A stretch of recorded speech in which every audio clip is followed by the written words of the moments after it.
গুলি খাইছে একটা।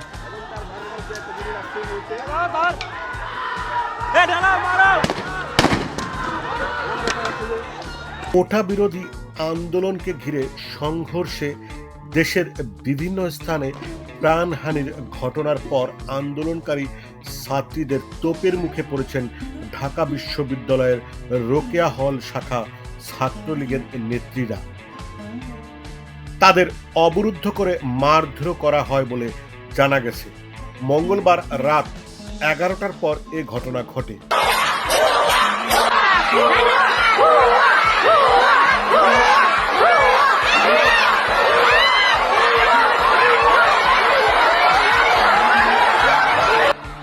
এরপর ছাত্রলীগের 10 নেত্রীকে হল থেকে বের করে দেওয়া হয়েছে।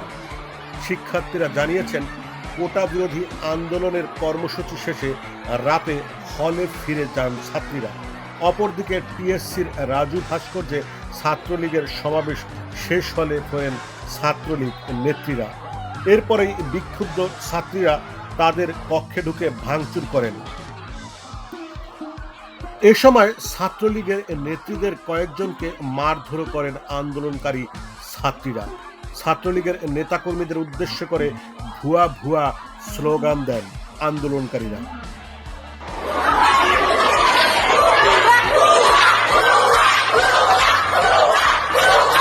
হল শাখা ছাত্রলীগের সভাপতি আতিকা বিনতে হোসাইন সহ 10 নেত্রীকে রাত 12টার পর হল থেকে বের করে দেওয়া হয়। ঘটনা চলাকালে রোকেয়া হলের অধ্যক্ষ নীলুফার পারভিন ও আবাসিক শিক্ষকেরা হলেই ছিলেন। ছাত্রলীগ নেত্রীদের বের করে নিয়ে যাওয়ার পর রোকেয়া হলের ছাত্রীরা অধ্যক্ষকে ঘিরে ধরেন। তারা একটি বিজ্ঞপ্তিতে স্বাক্ষর করতে অধ্যক্ষকে চাপ দেন। এক পর্যায়ে সেখানে স্বাক্ষর করতে বাধ্য হন তিনি। ওই বিজ্ঞপ্তিতে লেখা হয়েছে, আমরা রোকেয়া হলের মেয়েরা আজ এই মর্মে লিখিত নিচ্ছি যে আজ থেকে রোকেয়া হলের অভ্যন্তরে কোনো ধরনের ছাত্র রাজনীতি, ছাত্রলীগ, ছাত্রদল, যুবদল, জামায়াত শিবির নিষিদ্ধ করা হলো।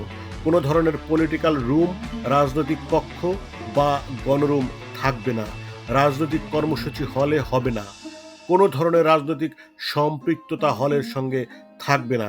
আমরা হলের মেয়েরা যদি এসব দলের দ্বারা কোনোভাবে ক্ষতিগ্রস্ত হই, তাহলে এর দায় প্রশাসন ও হল অধ্যক্ষকে নিতে হবে।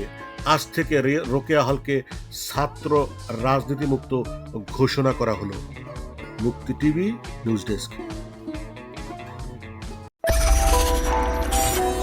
আপনারা দেখছেন আমেরিকা থেকে সম্প্রচারিত মুক্তি টিভি।